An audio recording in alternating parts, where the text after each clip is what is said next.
going to have you pause the video and time yourself for 1 minute. Write down everything you think of when you think about college.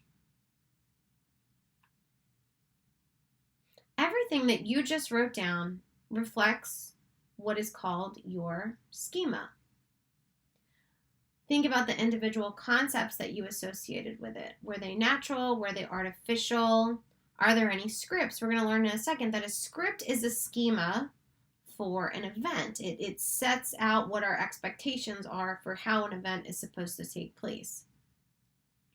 The role that schemas and scripts play in our lives is that they're built from our experiences. All of our schemas are built on our experiences. So whatever you think of when you think about college is based on whatever your experience has been thus far, whether it's visiting older friends who go there or reading about it in brochures or on the internet or seeing people in college on TV shows and in movies.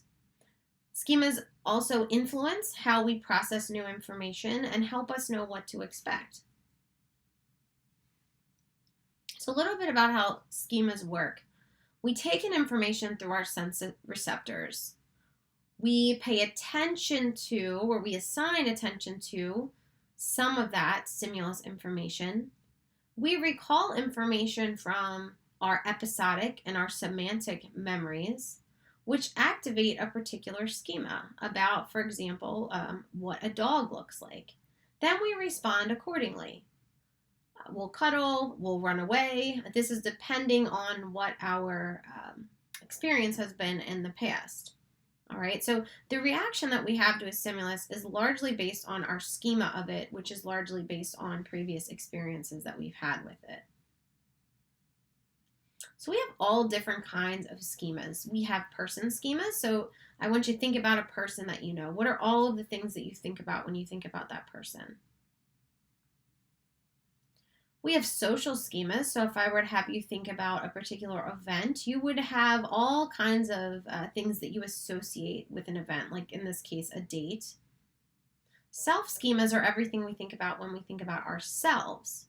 Schemas are really important, and I'd like to get into a little bit more in class on how influential they are in stereotyping. I think we've talked about this a bit so far when we discuss representativeness bias and prototypes, and how stereotypical views that we have of particular groups can lead us to size up individuals incorrectly before we even know them. So accessing a schema about how one group supposedly acts and using it to predict their behavior is obviously, a very huge mental error, but it's something that is reliant on our schema formation. Schemas influence the learning process because they affect what we pay attention to. They impact how quickly we learn, how quickly we can make connections. They help us simplify our world, think quickly, because we already have in our minds and these schemas that exist, or these groups of concepts that exist. They can change the way we interpret incoming information, like with a dog, for example. If I've had negative experiences with a dog, me seeing a new dog might be a very fearful experience versus someone who's had good experiences. They would interpret that as, a safe situation. And they can also be very, very difficult to change once they are set in place.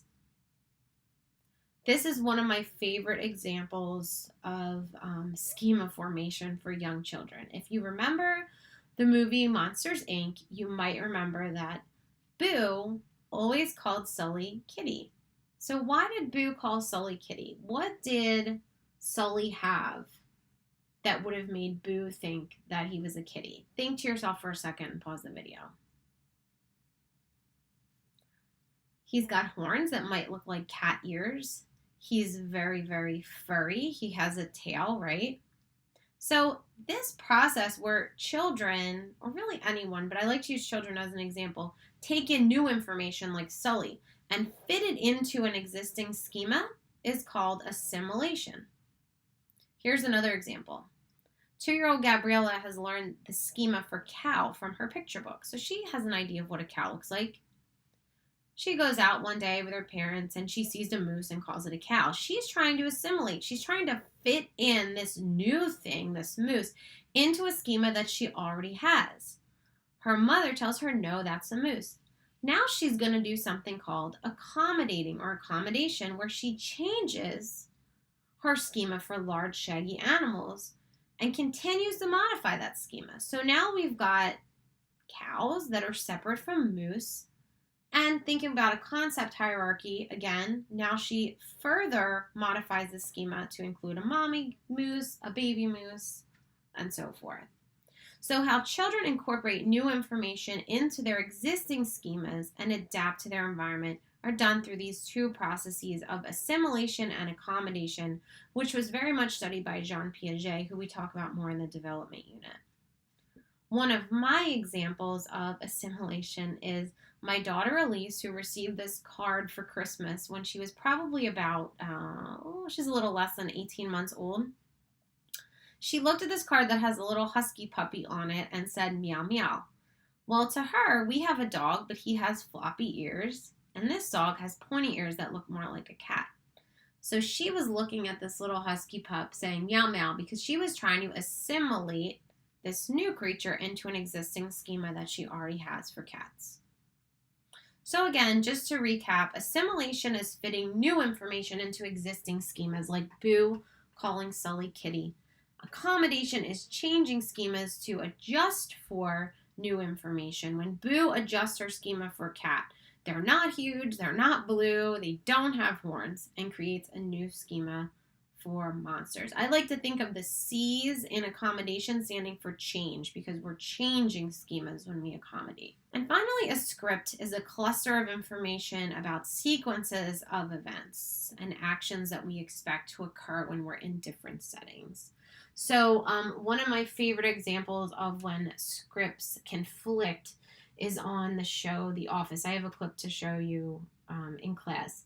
But conflicting scripts about a particular event, like a first date, for example, might result in a whole lot of awkwardness. If one person expects it to go a certain way and the other person has a much different set of expectations, this can lead to lots of awkwardness.